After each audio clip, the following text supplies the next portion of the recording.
Assalamualaikum warahmatullahi wabarakatuh. Bagaimana kabar anak-anak pada pagi hari ini? Semoga senantiasa diberikan kesehatan, keselamatan, dan kemudahan selalu. Baik, marilah kita menyanyikan salah satu lagu Indonesia. Indonesia. Baik, sebelum kita memulai pelajaran pada pagi hari ini, yang belum on kamera, silahkan on kamera. Karena sebagai partisipan yang baik adalah selalu mengutamakan kehadiran dari kamera tersebut.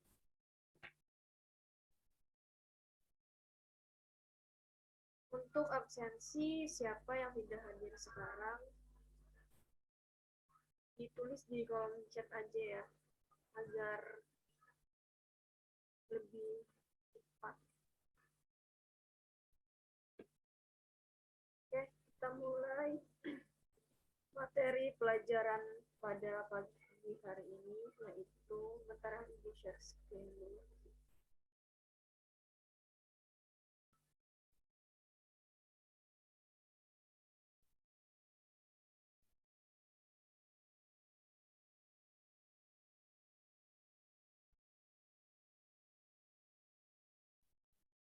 Sudah masuk share screen-annya?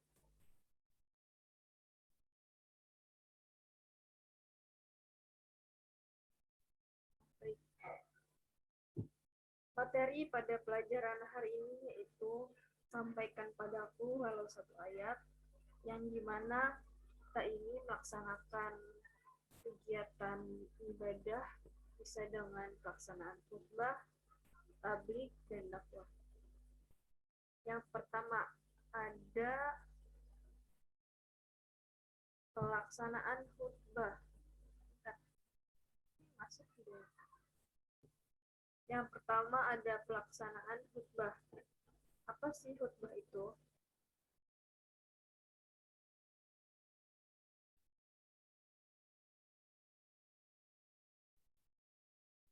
Pengertian khutbah berasal dari kata khotobah yakhtubu khutbatan, yang berarti nasihat dalam kegiatan ibadah. Nah, bagaimana menurut istilahnya? Yaitu kegiatan ceramah kepada sejumlah orang dengan syarat rukun yang tertentu yang sudah ditentukan oleh syariat agama Islam yang berkaitan dengan keabsahan atau kesunahan suatu ibadah.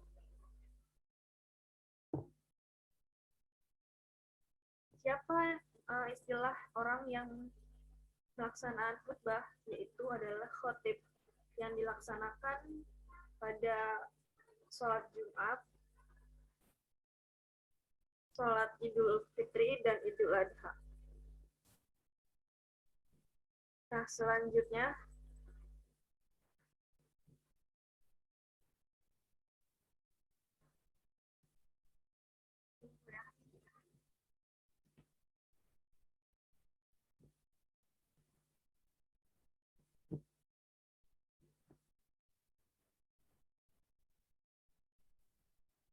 dalam khutbah merupakan terdapat suatu ketentuan-ketentuan khutbah yang dimana adalah syariat agama Islam yang sudah ditentukan.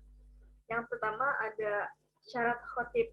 Nah, khotib ini adalah orang yang melaksanakan khutbah. Yang pertama ada orang yang beragama Islam, orang yang sudah balik, orang yang berakal sehat, dan orang yang mengetahui agama. Tidak bisa suatu khotib melaksanakan khutbah tidak mempunyai akal sehat. Nanti bisa kemana-mana pelajarannya. Atau nasihat yang disampaikannya bisa terbengkalai gitu. Nah, yang kedua ada syarat dua khutbah. Yang pertama ada khutbah dilaksanakan sesudah masuk waktu zuhur. Nah, ini dilaksanakan pada hari Jumat. Nah, yang kedua, khotib duduk di antara dua khutbah. Yang ketiga, khutbah diucapkan dengan suara yang keras dan jelas. Gak bisa seorang khotib melaksanakan khutbah dengan suara yang kecil, suara yang tidak lantang, itu bisa mempengaruhi suatu audiens, bisa tidak fokus. Nah, yang keempat adalah tertib, teratur. Tidak bisa menjalankan suatu khutbah tidak tertib, harus berurutan dengan ketentuan syariat agama Islam. Yang ketiga ada rukun khutbah. Nah, ini yang dinamakan dengan tertib. Yang pertama adalah membaca hamdalah. Hamdalah itu apa? Membaca suatu lafaz Allah yang dimana alhamdulillah. Yang kedua membaca dua syahadat. Dan yang ketiga membaca sholawat. Keempat berwasiat takwa. Dan yang keenam membaca Al-Quran pada salah satu khutbah. Nah, yang terakhir berkhutbah pada kedua khutbah. Di dalam khutbah juga terdapat doa-doa yang telah disampaikan oleh seorang khotib agar bisa terlaksananya khutbah dengan baik. Nah, yang keempat ada apa? Ada sunnah khutbah. Sunnah seorang khotib dalam melaksanakan khutbah yaitu dengan berdiri. Tidak bisa seorang khotib melaksanakan khutbah dengan duduk, tidak bisa. Dan yang kedua mengawali khutbah dengan memberi salam. Nah, salam ini penting ketika memulai suatu khutbah. Jika tidak memulai suatu khutbah dengan salam, maka tidak apa ya? Ada yang suatu yang hilang gitu. Nah, yang ketiga ada khutbah hendaknya jelas, mudah dipahami dan tidak terlalu panjang. Khutbah tidak terlalu panjang maksudnya di sini adalah melaksanakan khutbah jika terlalu panjang membuat seorang audiens jamaah itu bisa membuat bosan jika mendengar suatu khutbah. Nah, yang keempat ada khotib menghadap jamaah ketika khutbah, yaitu tidak bisa seorang khotib membelakangi seorang jamaah dalam pelaksanaan khutbah, itu tidak baik. Nah, yang keenam menertibkan rukun khutbah. Nah, yang tadi yang sudah disampaikan membaca hamdalah, dua syahadatain, membaca sholawat, berwasiat takwa, membaca Quran dan berdoa. Nah, yang terakhir ada membaca surat Al-Ikhlas ketika duduk di antara dua sujud. Yang selanjutnya ada baligh atau menyampaikan suatu arahan syariat agama Islam yang disampaikan kepada masyarakat sekitar. Apa pengertian tabligh itu? Tabligh merupakan berasal dari kata balagha yablighu tablighan, yang berarti menyampaikan, memberitahukan dengan lisan. Dan bagaimana menurut istilahnya? Yaitu kegiatan menyampaikan pesan Allah dari Allah Subhanahu wa taala secara lisan kepada suatu orang Islam atau lebih diketahui dan diamalkan isinya oleh orang yang mendengarkan tersebut. Siapa orang yang menyampaikan tabligh ini? Yaitu orang yang mubaligh, disebut dengan mubaligh. Nah, selanjutnya ada ketentuan tabligh. Bagaimana syarat mubaligh? Yaitu seperti tadi dijelaskan, sama halnya dengan seorang khatib dalam menyampaikan khutbahnya, yaitu ada Islam, orang yang sudah baligh, berakal dan mendalami ajaran. Tidak bisa suatu mubaligh menyampaikan tabligh dengan tidak tahu ajaran Islam sesungguhnya gimana. Yang ketentuan yang selanjutnya itu B, etika dalam menyampaikan tabligh. Yang pertama ada bersikap lemah lembut, tidak kasar dan tidak merusak. Maksudnya di sini adalah orang yang menyampaikan tabligh harus dengan lembut, harus dengan kasar. Agar apa? Agar bisa diterima oleh audiens tersebut atau jamaah tersebut.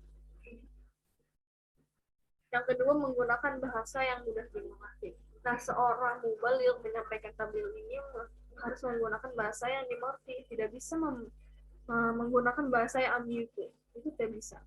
Yang ketiga yaitu mengutamakan musyawarah dan berdiskusi untuk memperoleh kesepakatan bersama. Dan yang keempat, materi dakwah yang disampaikan harus mempunyai dasar hukum yang jelas dan kuat. Nah, seorang mubaligh menyampaikan tabligh itu harus berdasarkan dengan ketentuan Al-Quran, didasari oleh hukum Al-Quran dan hadis yang sudah dijelaskan dalam hadis kita. Yang kelima, menyampaikan dengan ikhlas dan sabar sesuai dengan kondisi psikologis dan sosiologis para pendengar dan atau bertanya. Yang keenam, tidak menghasut orang lain untuk pengusahaan rusak, berselisih, mencari dan kesalahan orang lain. Yang selanjutnya ada dakwah. Apa sih dakwah itu? Pengertian dakwah berasal dari da'a ya da'u da'watan, yang berarti memanggil, menyeru, mengajak dan mengajak pada suatu hal. Bagaimana menurut istilahnya? Dakwah merupakan kegiatan mengajak orang lain, seseorang ke jalan Allah Subhanahu wa taala secara lisan ataupun dengan perbuatan. Ada dua cara berdakwah ini, yaitu dengan lisan atau disebut dengan dakwah bil lisan dan dengan perbuatan dakwah bil hal.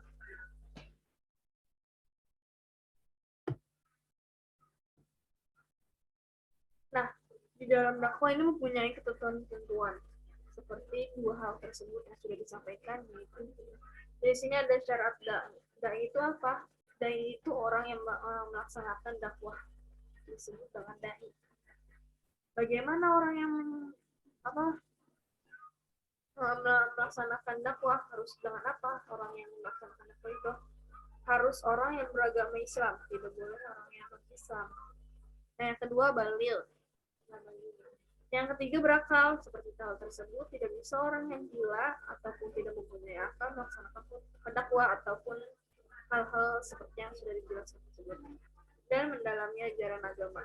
Yang B, yang bagian B, etika dalam berdakwah. Dakwah dilaksanakan dengan hikmah, yaitu ucapan yang jelas, tegas, dan sikap yang bijaksana.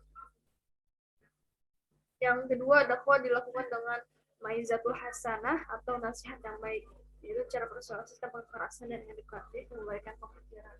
Dan dalam melaksanakan dakwah ini tidak bisa seorang dai mengajaknya dengan sebuah kekerasan, itu tidak boleh. Nah, yang ketiga, ada dakwah dilaksanakan dengan memberi contoh yang baik, sesuatu yang hasanah. Nah, ini pasti di dalam dakwah ini pasti terdapat hal-hal yang mencontohkan hal yang baik kepada semua orang untuk melaksanakan atau meninggalkan amar ma'ruf nahi munkar. Yang keempat, dakwah dilakukan dengan mujadalah, yaitu diskusi atau tukar pikiran yang berjalan secara dinamis dan santun serta menghargai pendapat orang lain. Dan di sini dalam dakwah ini tidak bisa terpaku dalam suatu orang. Yang dilaksanakan dalam dakwah itu ya harus diskusi, tukar pikiran untuk menjalankan suatu dakwah.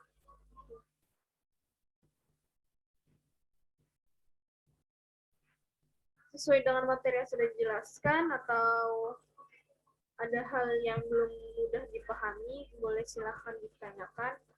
Kalau tidak ada yang ditanyakan, ibu yang akan tunjuk dengan sesuai yang materi sudah dijelaskan.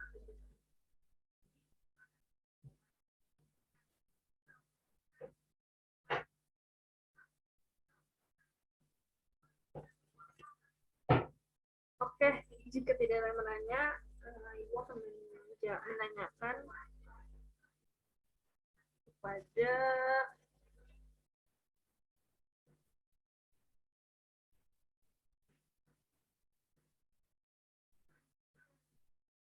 Erik Saputra.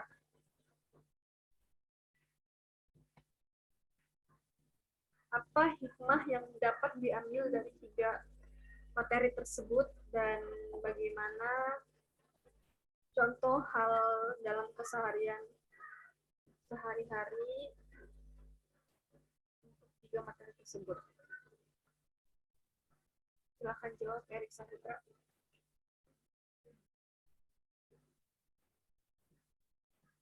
Nah, selanjutnya, sebelum Ibu menyelesaikan atau menutup pertemuan pada pagi hari ini. Materi selanjutnya yang akan disampaikan adalah materi tentang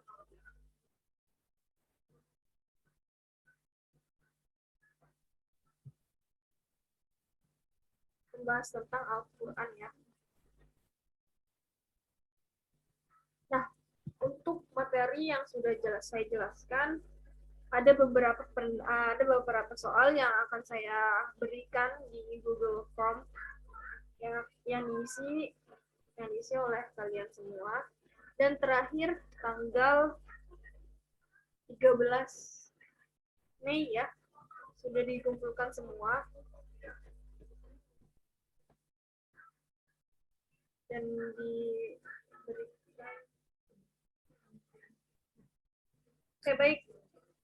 Yang belum on kamera, silakan on kamera karena saya akan mengabsen kembali karena takutnya ada mahasiswa atau pelajar yang keluar dalam room ini.